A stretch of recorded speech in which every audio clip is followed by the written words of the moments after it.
Assalamualaikum warahmatullahi wabarakatuh. Selamat pagi dan salam sejahtera untuk kita semua. Perkenalkan, nama saya Titu Utari, SEMAK. Saya sebagai salah satu dosen pada program studi Manajemen Teknik Studio Produksi, jurusan penyiaran, Sekolah Tinggi Multimedia Yogyakarta. Perkenalkan, saya menjelaskan mata kuliah yang saya ampuh, yaitu Technopreneurship dengan metode DEI, Delivery, Interaction, and Assessment. Video ini dibuat untuk memenuhi salah satu persyaratan sertifikasi dosen tahun 2025, yaitu tentang penyataan diri dosen dalam unjuk kerja Tridharma Perguruan Tinggi, khususnya dalam bidang pengajaran. Saya akan memulai deskripsi dan informasi secara umum mengenai mata kuliah Technopreneurship. Mata kuliah Technopreneurship merupakan mata kuliah wajib bagi mahasiswa semester 6 pada program studi Manajemen Teknik Studio Produksi. Mata kuliah Technopreneurship memiliki bobot sebesar 2 SKS yang terdiri dari SKS teori. Bahasa pengantar yang digunakan dalam mata kuliah ini adalah bahasa Indonesia. Adapun deskripsi dari mata kuliah Technopreneurship, mata kuliah ini membekali mahasiswa dengan dasar-dasar kewirausahaan berbasis teknologi untuk berbagai bidang, khususnya di bidang penyiaran dan produksi media. Mahasiswa akan belajar merancang ide bisnis kreatif, mengelola keuangan usaha secara efektif, serta menyusun strategi pemasaran digital yang relevan dengan perkembangan industri media. Melalui pendekatan DEI, Delivery, Interaction, and Assessment, mahasiswa tidak hanya mampu memahami konsep secara teoritis, tetapi juga aktif berdiskusi, berkolaborasi, membuat model bisnis menggunakan bisnis model kanvas, dan pada akhirnya, pada akhir perkuliahan mampu menyusun proposal bisnis sebagai simulasi usaha rintisan yang aplikatif. Untuk capaian pembelajaran lulusan, mata kuliah Technopreneurship, mahasiswa mampu menunjukkan sikap dan perilaku nilai-nilai Pancasila dan kewarganegaraan, keimanan dan ketakwaan, integritas, legal, dan etika profesional. Mahasiswa mampu mengintegrasikan pengetahuan teknologi penyiaran dan multimedia, tren terkini, inovasi ke depan, dan kewirausahaan pada pengembangan organisasi dan bisnis. Pada capaian pembelajaran mata kuliah, mahasiswa mampu menerapkan pengetahuan kewirausahaan dan teknologi untuk merancang solusi kreatif dalam berbagai bidang, khususnya media dan penyiaran. Mahasiswa mampu mengembangkan ide bisnis berbasis teknologi melalui perancangan model bisnis yang inovatif dan berorientasi pada pasar. Kemudian mahasiswa mampu memanfaatkan media digital dan teknologi informasi untuk pengelolaan usaha, termasuk produksi konten, pemasaran, dan keuangan. Dan mahasiswa mampu mempresentasikan dan mengkomunikasikan dari proposal bisnis yang dibuat secara efektif dan profesional. Adapun materi pembelajaran mata kuliah Technopreneurship, yang pertama adalah konsep dasar Technopreneurship, inovasi dan identifikasi peluang usaha, validasi ide dan studi kelayakan sederhana, perancangan model bisnis, strategi pemasaran digital, manajemen dan pengelolaan keuangan usaha dan evaluasi kelayakan usaha, dan penyusunan proposal bisnis sebagai simulasi usaha rintisan. Referensi yang digunakan pada mata kuliah Technopreneurship adalah beragam. Di antaranya berasal dari e-book dan dari buku-buku dan serta dari referensi yang berkaitan dengan pengetahuan kewirausahaan dan teknologi. Di antaranya adalah buku Business Model Generation, A Handbook for Visionaries, Game Changers, and Challengers dari Alexander Osterwald, dan buku tentang Entrepreneurship Owning Your Future dari Foundation for Teaching Entrepreneurship.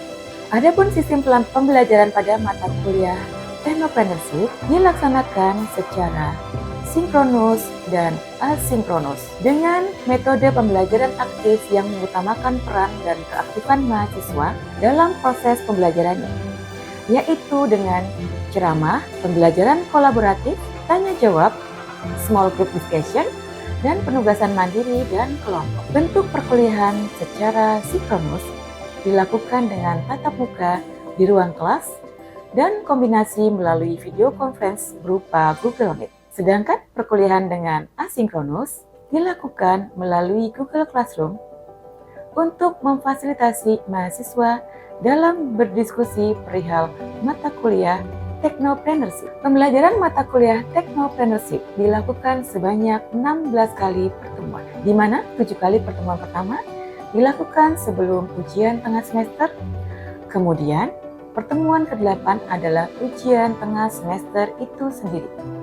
Dan selanjutnya, 7 kali pertemuan berikutnya dilakukan sebelum ujian akhir semester, dan pertemuan ke-16 adalah ujian akhir semester. Adapun media bantu yang digunakan adalah LCD atau Max Hub, laptop, slide PowerPoint, kertas kerja yaitu template bisnis model Canvas, video pembelajaran diputar di kelas, komunikasi dan koordinasi melalui via Google Classroom. Adapun metode pembelajaran yang digunakan adalah DEI, delivery, menyampaikan materi melalui ceramah interaktif, studi kasus, dan video singkat contoh nyata dari industri yang disampaikan lewat cerita atau cuplikan video di kelas. Interaction, diskusi kelas dan kerja kelompok secara langsung. Mahasiswa membuat ide bisnis, menyusun bisnis model Canvas di kertas kerja, kemudian simulasi, presentasi, dan role-play teaching. Untuk asesmen, tugas individu dan kelompok, penilaian dilakukan secara langsung dan diberi umpan balik lisan atau tertulis. Dan proyek akhir adalah membuat proposal bisnis dan presentasi di depan kelas. Adapun interaksi antara dosen dan mahasiswa, yaitu berupa tatap muka rutin di kelas, tanya jawab ringan, diskusi melalui Google Classroom dan WhatsApp. Bimbingan untuk penyusunan proposal bisnis dapat dilakukan secara langsung di kelas atau dengan perjanjian waktu konsultasi. Adapun evaluasi hasil pembelajaran mata kuliah Technopreneurship, komponen penilaian kehadiran dan partisipasi aktif dengan bobot nilai 10%. Teknik penilaiannya adalah observasi langsung. Indikator penilaiannya adalah kehadiran minimal 75%, aktif dalam diskusi, memberi masukan pada presentasi teman. Untuk komponen penilaian tugas individu, bobot nilainya adalah 20%. Teknik penilaian tugas tertulis berupa esai dan analisis peluang. Indikator penilaiannya adalah ketepatan isi, argumentasi logis, relevansi dengan topik Technopreneurship. Dan komponen penilaian tugas kelompok, bobot nilainya adalah 20%. Hasil dari penyusunan model bisnis Canvas adalah teknik penilaiannya, dan indikator penilaiannya adalah kelengkapan 9 elemen BMC, keterkaitan antar elemen, dan originalitas dari ide. Komponen penilaian UTS atau ujian tengah semester dengan bobot nilai 15%, teknik penilaian, tes tertulis atau studi kasus.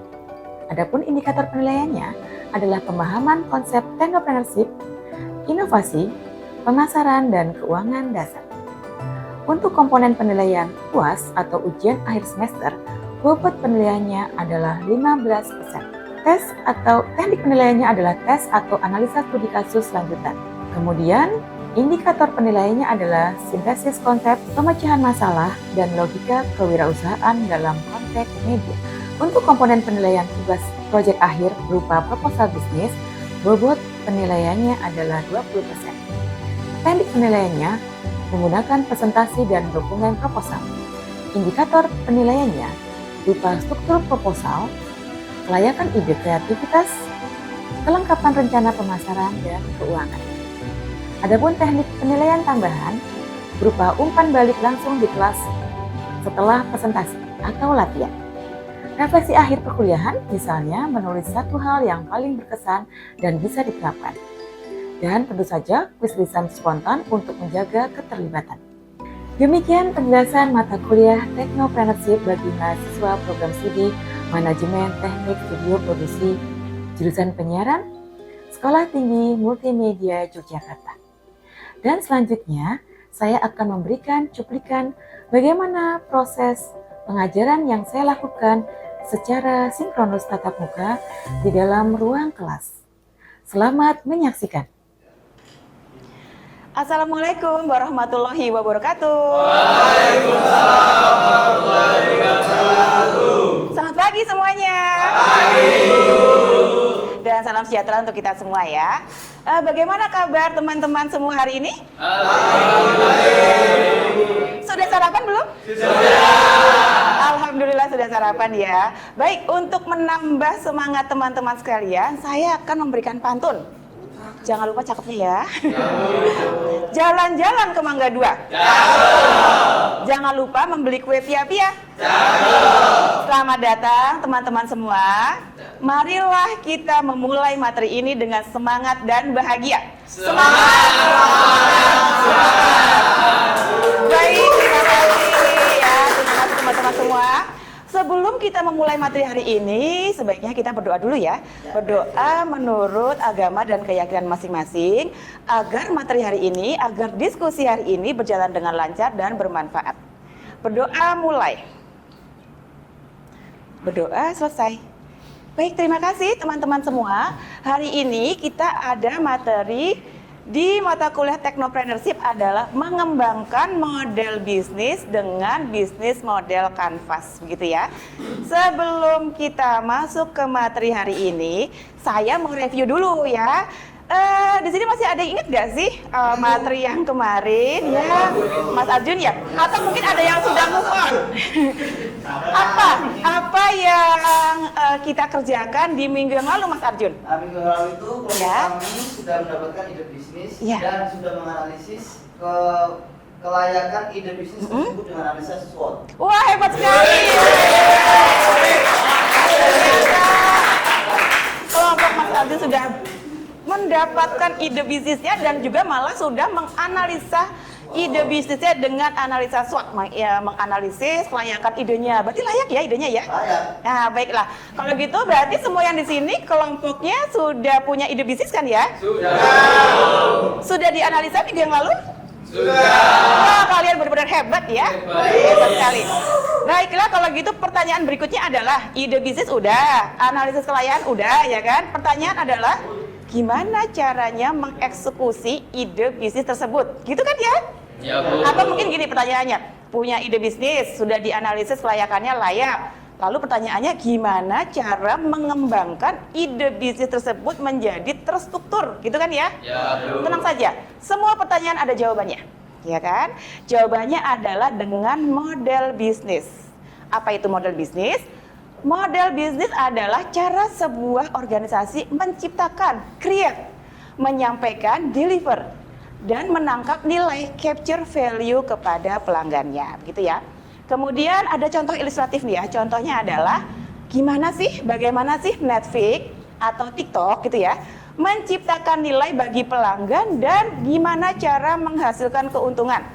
Dari mana uangnya kan gitu ya? Dari mana dapat uangnya gitu kan? Kemudian pertanyaan dari teman-teman pasti begini ya. Gimana ya caranya supaya kita tuh punya model bisnis, ya kan? Tapi yang sederhana, yang terstruktur, tapi powerful, ya nggak sih? Supaya kita punya bisnis sendiri kayak gitu ya. Tenang saja, ada jawabannya, yaitu adalah BMC atau Business Model Canvas ya. Alexander Osterwalder itu sudah mengembangkan model bisnis BMC. Nah, maksudnya BMC itu adalah menyederhanakan model bisnis yang dapat diterapkan di semua lini industri. Jadi jangan khawatir kalau nanti bisnis teman-teman itu ada yang kecil atau menengah, jangan khawatir ya. Semua bisa diterapkan dengan BMC ini. Dan BMC ini juga memetakan cara sebuah organisasi tadi itu menciptakan, menyampaikan, dan menangkap nilai secara sistematis dan visual, begitu ya.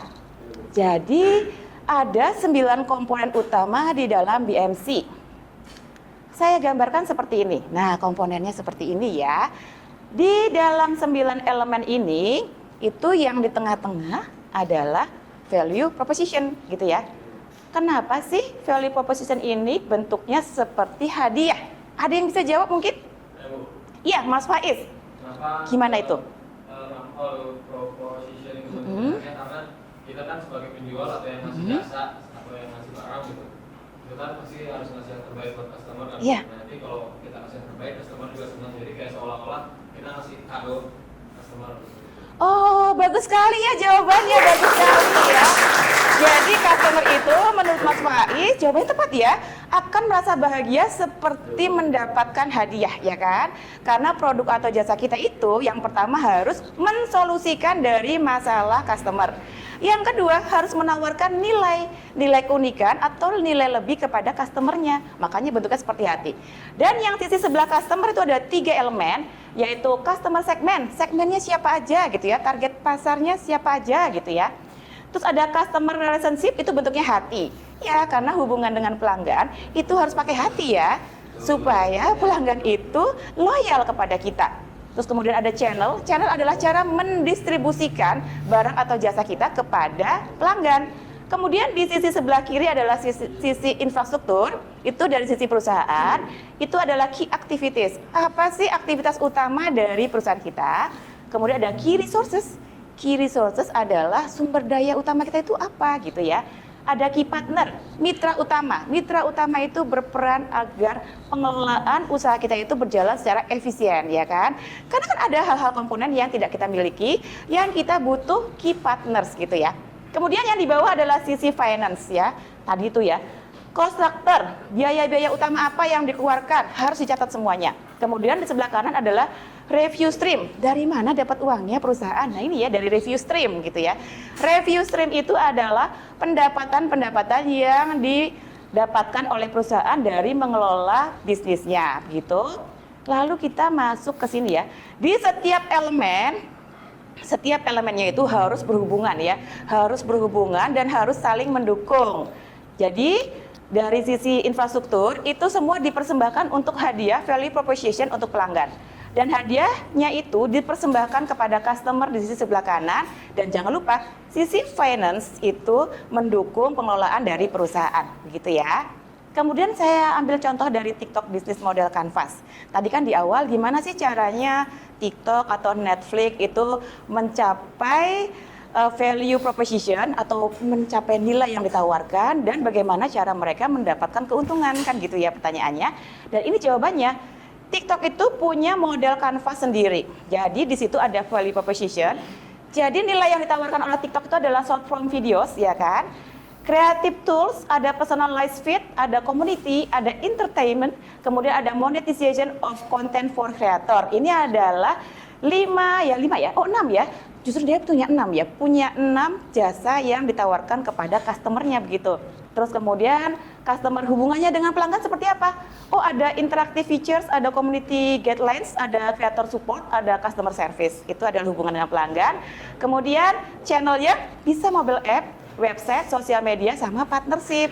Itu channelnya. Gimana supaya barang dan jasa kita itu sampai ya, punya TikTok itu sampai kepada pelanggan. Lalu dari sisi infrastruktur itu ada key partner, mitra utama agar pengelolaan usaha kita itu berjalan efisien. Ada content creator, ada brand, musik label, teknologi provider, dan payment processor. Itu adalah key partner dari TikTok. Terus kemudian ada key activities. Apa sih aktivitas utama TikTok? Ya ini, content moderation, algorithm development, product innovation, creator support, dan advertising sales. Terus kemudian sumber daya utamanya TikTok apa? Sumber daya utamanya teknologi, intellectual property, human resources, brand, sama user base. Kemudian, apakah teman-teman sudah paham? Paham ya? Ya, udah paham semua ya. Ini juga dari yang Spotify ya, contohnya nanti kita diskusikan ya. Kemudian saya punya studi kasus sederhana. Nih ya, kalau teman-teman punya ide bisnis, produksi konten podcast edukatif untuk mahasiswa, ini ide bisnisnya.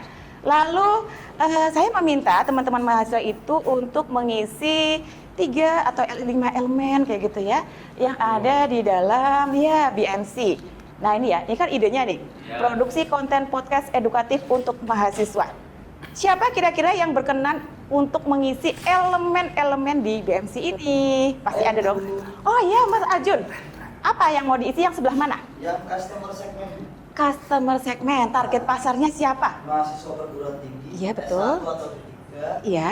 Berumur 18 sampai 25 tahun Iya. yang aktif dan mobile. Wes, keren sekali ya, bagus sekali. Lalu mungkin bagus sekali ya jawabannya ya, langsung paham ya Mas Arjun. Ada lagi yang mau dijawab? Yang ini Bu, value proposition. Oh iya, betul sekali. Setelah menjawab customer segmen, memang sebaiknya menjawab yang value proposition. Ya. Kira-kira apa nilai yang ditawarkan? Itu nilai edukatif yang Iya. praktis, Ya, mudah diakses, Ya. dan relevan untuk kebutuhan mahasiswa, kebutuhan kuliah serta karir. wes keren sekali. Yes. Sudah lengkap sekali ya. Bagus sekali, Mas Arjun. Nah, yang Masih mau jawab lagi? Silakan. channel. Channel, iya channel. Channel. Spotify, YouTube, Iya. Netflix, Oh iya. Linktree, sama Ya. website podcast. Oh bagus sekali ya. Karena menggunakan platform yang sedang populer saat ini. Ya. Bagus sekali ya. Nah ini masih ada 6 elemen lagi yang belum terisi. Siapa yang mau jawab kira-kira? Saya mau jawab, Bu. Oh iya silakan, Saya langsung ingin jawab 3 poin, Bu. Mas Ilham. Ya, baik, Bu. Yang Ya, silakan. pertama dari saya Ilham. Bukan Mas Ilham, siapa ya? Mas Ilham. Ya, oke. Mas Ilham ini saya pengen Iya, silakan. menjelaskan tentang customer relationship, Bu. Iya, customer relationship. Gimana sih hubungan antara usaha kita dengan pelanggan kita? Hubungannya seperti apa, Mas? Oke, Bu. Jadi di sini saya ingin melakukan interaksi media sosial, Bu. Iya. Di mana media sosial ini berupa polling topik, Q&A episode, komunitas di nanti Telegram atau WhatsApp, Bu. Oh ya bagus sekali ya. Sudah sangat hubungannya bagus ya antara pelanggan dengan ya antara customer dengan kita yang memiliki usaha. Kemudian ada lagi mungkin yang mau dijawab? Ada, Bu. Ya. Kemudian di sini saya mengambil tentang Yang mana? revenue streams-nya, Bu. Oh revenue streamnya, penghasilannya apa saja gitu ya? Betul. Penghasilannya apa aja kira-kira itu? Terutama kita akan berada di sponsorship, Bu. Ya. Kemudian ada iklan, Sponsorship melalui iklan, YouTube atau iya, Spotify. betul. Terus Iya. kemudian produk digital dan workshop, Bu. Untuk workshop yang berbayar. Wow keren sekali ya. Lebih dari satu untuk pendapatannya itu sudah sangat bagus ya. Lebih dari satu dia malah tadi ada berapa? 3 atau 4? 3, Bu. Wah keren ya, ada 3 bagus. Ada lagi mungkin yang mau dijawab? Yang terakhir saya Ya. pengen jawab terkait key resources, Bu. Key resources ini ya. Betul. Kira-kira apa sumber daya utama apa yang dimiliki oleh perusahaan? Perusahaan punya apa? Oke, yang pertama itu ada studio rekam ini, Bu. Iya. Kemudian narasumber. Iya. Kemudian tentu ada host atau Iya. pembicaranya. Terus kemudian software editing. Terus kemudian ada platform distribusinya, Bu. Nanti kira-kira platform mana yang didistribusikan ke arah mana? Wes, bagus sekali ya. Hebat sekali ya. Berarti sudah sangat paham. Masih ada 3 lagi loh. Nah, siapa? Oh ya, Mas Ariski. Saya yang Mau pertama jawab yang key activities. key activities. Ya, silakan Mas Untuk key Ariski. activities-nya sendiri, yang pertama ada riset topik. Ya, Kemudian betul. ada produksi dan editing Iya, konten. oh iya, Dilanjut iya. dengan promosi di sosial media dan Iya. manajemen platformnya, Bu. Wah, hebat sekali Mas Ariski. Keren ya. Ada lagi mungkin yang mau dijawab? Saya mau yang key partnership. Key partnership. Di sini Oh iya kita- nih, mitra utamanya siapa ini ya? Kita akan bermitra dengan dosen atau pakar sebagai narasumber. Iya. Karena Terus edukasi ya. sponsor edukatif, Iya. komunitas kampus dan media partner. Wes keren sekali ya. Sudah sangat paham. Tinggal satu lagi berarti Ya, Kastruktur yang mau terakhir sekali ya? Kastruktur. Iya. Di sini ada honor hosting podcast, Iya. biaya promosi, Iya. host narasumber, dan desain konten media sosial. Wes hebat sekali ya. Berarti 9 elemen semua sudah terisi oleh teman-teman. Berarti teman-teman sudah sangat paham tentang BMC ya kan? Kalau begitu saya mau ada pertanyaan reflektif dari materi hari ini ya. Yang pertama, apa tantangan dalam menyusun model bisnis? Apa kira-kira tantangannya? Siapa yang mau jawab? Ayo. Nah ya, Silakan, tantangan Mas dalam Jiwa ya. bisnis itu ini Bu, menyelaraskan atau menyatukan Ya. ide dengan kebutuhan pasar dan memastikan semua itu elemen saling mendukung secara logis Bu. Ya betul, elemen harus mendukung secara logis. Tepuk tangan dong. Sekali sekali ya, berarti sudah sangat paham. Lalu yang kedua, elemen mana ya yang paling mudah dari tadi itu 9 elemen, tuh yang paling mudah tuh yang mana? Terus yang paling sulit tuh yang mana? Ada yang mau jawab mungkin? Ah ya, Mbak Kinan, silakan Mbak Kinan. Kira-kira yang paling gampang itu yang mana ya? Yang paling mudah itu mana Mbak Kinan? Dari yang dijelaskan Ibu tadi, Ya. menurut saya yang paling mudah adalah customer segments Ya. atau value proposition. Iya. Terus Kalau yang susah, paling ya. sulit ada di revenue streams dan cost structure Ya. karena butuh data dan penghitungan. Oh, ya, bagus sekali. Dari kali ya Mbak Kinan ya. Iya, betul sekali ya. Yang revenue stream dan cost structure itu memang harus butuh data dan perhitungan yang akurat ya. Itu akan kita pelajari di minggu depan ya. Begitu, kemudian tadi kan saya sudah bertanya nih kepada mahasiswa. Ada pertanyaan nggak sih? Ah ya, silakan. Bagaimana ide bisnis ini bisa berkembang menjadi bisnis yang nyata? Oh, pertanyaannya bagus sekali ya. Pertanyaannya bagus sekali ya, menarik sekali. Gimana sih caranya supaya ide bisnis itu nantinya akan berkembang menjadi bisnis yang nyata gitu ya? Nah, kira-kira ada yang bisa jawab nggak sebelum saya bisa jawab? Saya bisa bantu jawab. Oh ya, Mas Bayu, apa jawabannya? Dengan ini ide bisa berkembang menjadi bisnis nyata. Gimana tuh caranya? dengan validasi kebutuhan pasar. Ya. Mungkin sama melakukan survei kecil, Hmm. wawancara calon pelanggan, Iya. bisa ke uji coba produk, Iya, terus betul. pengembangan model bisnis yang fleksibel dan secara berkelanjutan. Wes, bagus sekali. Ya, betul. Itu tadi jawabannya. Sudah betul sekali ya, tepat ya. Jadi sepertinya teman-teman sudah paham ya tentang model bisnis, terutama untuk yang BMC ini.